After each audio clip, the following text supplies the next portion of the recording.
From Wish TV and the All Indiana Podcast Network, this is the Business, Equity, and Opportunities Podcast with Scott Sander.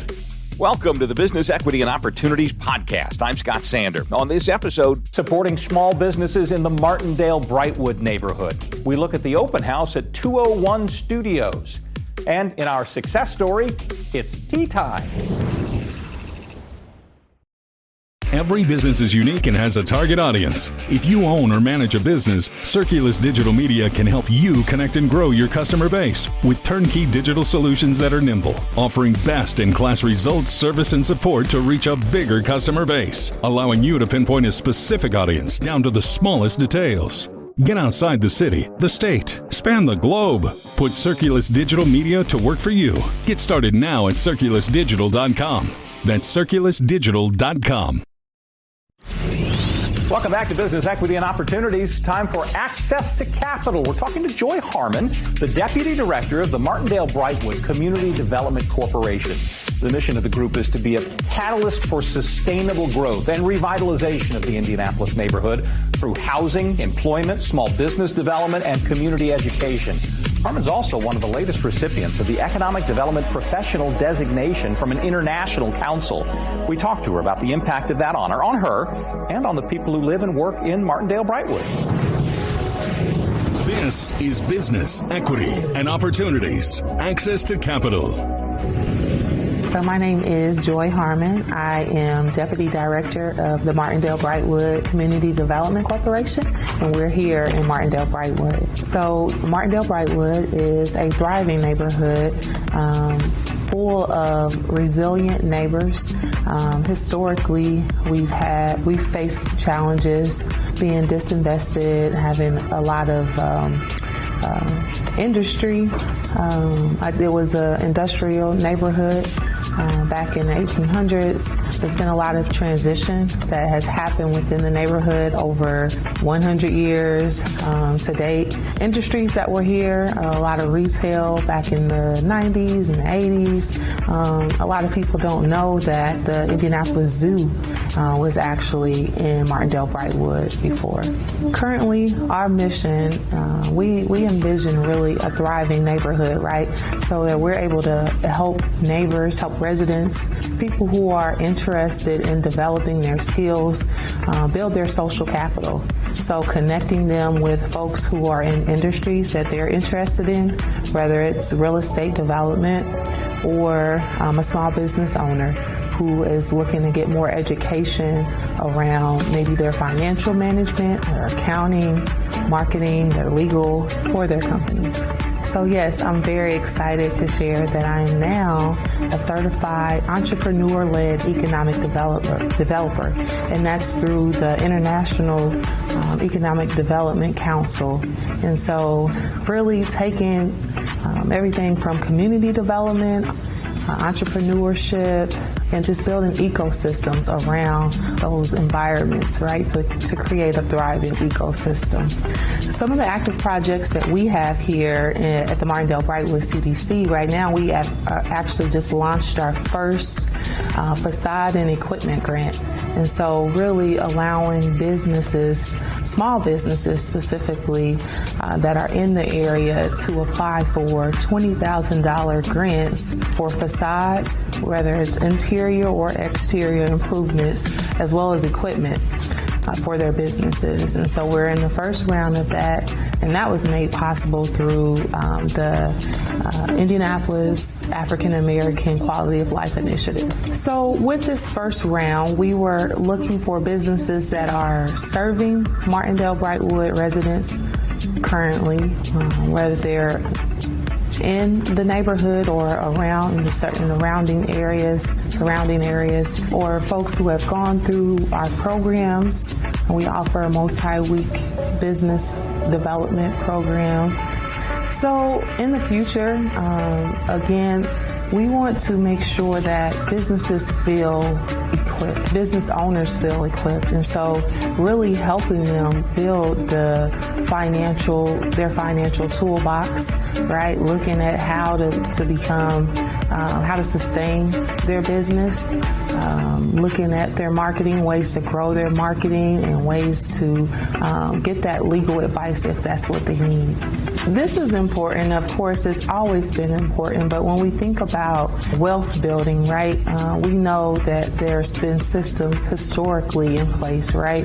And so when there are opportunities for us to help folks, of course, build the education, the skill set, the social capital, but with opportunities like the African American Quality of Life Initiative, where we're able to be innovative on how we introduce folks to wealth building opportunities through grants, really showing them also how to manage the capital that they do have, and even think about ways to crowdfund. That's something else that we're looking at. So not only are we granting folks, and we want to teach folks how to become bankable and loan ready, those are some of the things that we'll focus more on in 2024. So the excitement and the passion comes from people working with people who are doing the work, right? Maybe who have just not had the opportunity before to elevate. I get excited from hearing business owners who are becoming minority certified. Something that they thought maybe was not possible, right? Was not feasible for them. Maybe they didn't understand that process. And so for them to get opportunities from becoming minority certified, or from having the right equipment to officially operate their business. We want folks to know when they come to Martindale-Brightwood CDC that they're welcome, right? They matter, their business idea matters, and if we don't have the tools, we have the mindset or the social capital to connect them with someone that maybe is a good fit, that could be a mentor, or that could pour into their business in some kind of way. If you go to 201 Studios, you'll head to a historic building located in the Indianapolis neighborhood of Twin Air. It features a mix of artist studios, office spaces, flex space, and a warehouse. Pollock Investments operates it. We spoke to the boss, President R.J. Pollock. This is Business, Equity, and Opportunities, running your business day to day. My name is R.J. Pollock, and I am the owner of 201 Studios. So I kind of started buying properties about 10 years ago in Fall Creek Place, generally multi-families. And then I started to look around just here on the east side for an opportunity to buy a commercial-type building to where I could just kind of be myself and introduce my vision to what I thought, an artist community might want to look like. Something similar like the Stutz building. I knew that was going to go away after it was sold. And so I just wanted to find some place here on the east side. I bought this building about 5 years ago. When I bought it, it was basically abandoned. It was empty. Inglewood Community Development Corp owned it, and they didn't really know what to do with it. It was donated to them. And after I saw it and toured it, I just knew that it was something I was going to have to do. The building was cold, and it was dark, and it was wet. You're right. There was no windows in the building. None of the HVAC systems worked. Half the plumbing didn't work, and the majority of electrical didn't work.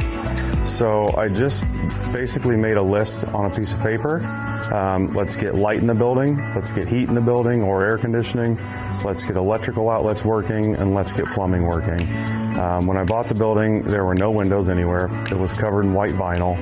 And so we did the windows first because you can't really work unless you can see. And then we attacked all the inner workings of the building. It was interesting. I have always kind of had the belief of if you build it, they'll come. Like I've never done any advertising. Anything that I've ever done has been word of mouth. If you get one tenant in and they start telling their friends, it just kind of snowballs from there. I wanted to be involved in the community that I was in. I think it's important if you're going to be an investor in real estate, I think you also need to invest in the neighborhood that it's in. There are just too many out-of-state companies that come in and throw dollars at a project and sell it and move on. That's something I've never done. I've always been a buyer of a project and then an owner and a landlord of the same project. I want to first invest in this community, and in doing that, you get the trust and a relationship with all the neighbors around you. They start to see changes in their own neighborhood. They can also start to see, values of their own properties increase. And I just think that's really important that you do that in some of these areas of Indianapolis that are oftentimes overlooked. What I really started to focus on in the first leasing effort was makers. You have your traditional artist type communities. You've got Circle City, you've got the Murphy Building, and then you had Stutz that kind of had your painters and your sculpture people. So I wanted to provide a hub of activity for people that really make things, because that's what I enjoy doing. So we have jewelry makers, we have watchmakers, we have furniture makers, pottery, we do have sculpture, we've got glass blowing. We just have a wide mix of people that make things instead of just kind of traditional art. We do 2 big open houses a year. Otherwise, the building is not open to the public. We do a spring and then a fall or holiday type open house. The one for this fall is Saturday, December 9th from 4 p.m. to 9 p.m. And it's one of the 2 days a year that we open the doors to the public. And it's a time for all these makers to showcase what they do and to try to get some stuff sold for enhancing their business. I feel so fortunate, to have found this space, because RJ is probably the best landlord I've ever had in my entire life. And he always keeps everything really nice. He's super responsive, and the building is beautiful, and it's always kept up. Everybody wants the historic charm, but unless you're willing to actually keep it up, it's not really worth it. And so he actually, makes the building what it is, which is really lovely. I've been in the building for a few more years than RJ, and he has done an incredible job revitalizing the space, bringing life into it, and just bringing good, solid artists and business folks in here. It's been really fun to be a part of and be able to watch this place grow and improve over the years. And it's just a magical place now. There's so many great people. This is my family here in town, the people in this building. And a lot of that's just due to RJ's personality and his vision, his ability to kind of understand who's going to fit well in this building and work together well. And so it has been a huge honor and pleasure to be here this whole time. I say one of the greatest joys I have as a landlord is watching a tenant move into the smallest studio in the building, 200 square feet, and watch their business or art or craft expand from there. I've got one tenant who moved in 3 years ago. Her name's Morgan Connor. She owns Moco Candles, and it's that exact thing that happened. She moved in upstairs to the smallest space we have, and has now in 2 years gone from 200 square feet to 500 square feet to 900 square feet. And I see her candles shipping out on the shipping dock every day by the dozens. And that's, a great joy, is watching people come into an environment that accepts them for who they are and what they do, and has neighbors all around them that love what they do. And it's just going to allow them to grow and expand and, make a life for themselves doing what they love.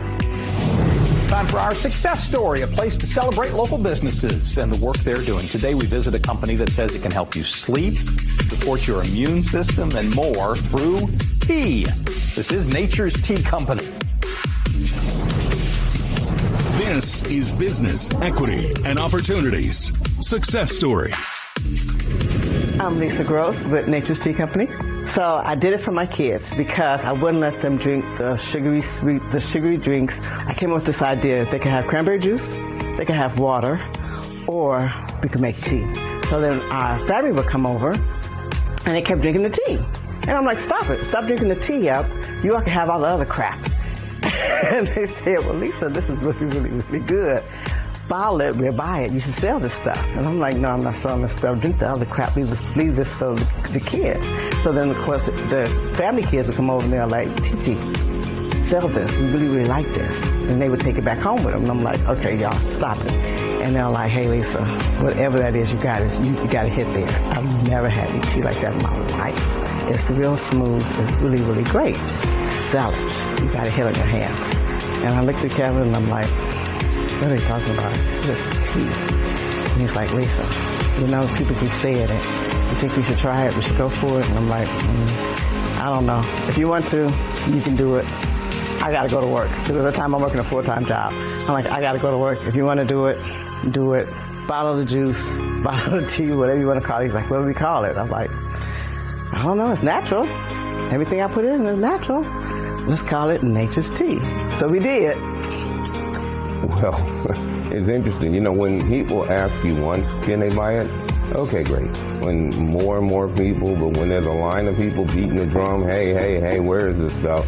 You can only decide to either keep giving it away or start to bottle it. So we started to bottle the product in February of 2018. And so we started doing farmers markets in April of 2018. From there, we went to Georgetown Market. That was our very first store in September of 2018. And then we got into a large chain in Chicago in 2019 of February. And I could bore you with the details. It sounds easy. This is the hardest thing we've ever done as a family or as an individual. Getting into stores and shelf space is very, very difficult. But we've managed to do that. We've made it through a pandemic, and now we're in a lot of different stores, and now we have 7 flavors as opposed to the 2 we started with. Well, I think the thing that surprised me the most is how difficult it was.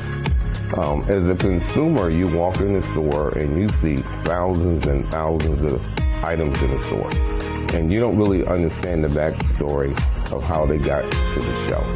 So that process of going from, hey, I got a great product, to, hey, would you put it in the store, to, is there any available shelf space, to, how do I keep the shelf space? That walk is, when you don't know, I always say you don't know what you don't know. Well, I didn't know any of that, and there was no one to call, there's no one to talk to. So I had to learn how to negotiate that path. So that's what we're doing now. About a year ago, I got this grand idea that we should be in a stadium. Now, I'm going to bore you with some details. You think getting into stores is hard?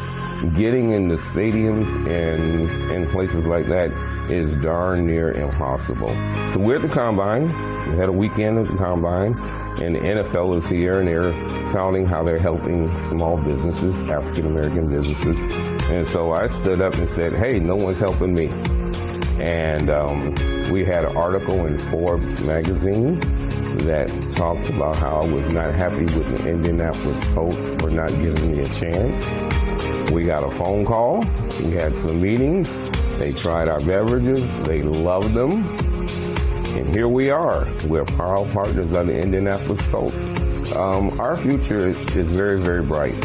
We feel that with our brand being low sugar or zero sugar, made with real fruit, no dyes, no additives, if you will, we think that that's a market for people who want to have a healthier beverage. There's nothing better than meeting a new client who loves our product. It never gets old. Never gets old. Whether they're a baby or an older person. It never gets old to see the smile in their face, and they're genuinely surprised when they drink our drinks, and either they don't believe it's tea, or what kind of juice is in it, or all these other questions that are favorable from our standpoint, because we're trying to make that mark, well, it'll be a drink that they'll love and continue to purchase.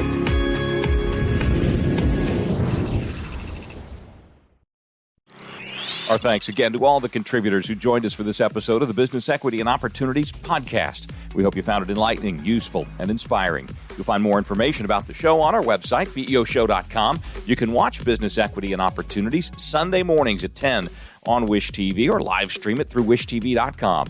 Each week we provide 7 full segments with topics ranging from how to get started and how to access capital to the day-to-day running of your business and questions about accounting and bookkeeping. We feature business news and trends and always share a success story from one of our contributors. Join us next time for more insights into the world of small business. Be sure to sign up for our Business Equity and Opportunities newsletter to get even more valuable, up-to-date information. And if you have any questions or you'd like to be part of our show, please email us. The address is beo@wishtv.com. We'd love to hear from you. I'm Scott Sander. Thanks for listening. Watch the Business Equity and Opportunity Show on Wish TV and access all of our content and share it on demand anytime at BEOshow.com. You can find more podcasts from Wish TV on the All Indiana Podcast Network at allindianapodcastnetwork.com.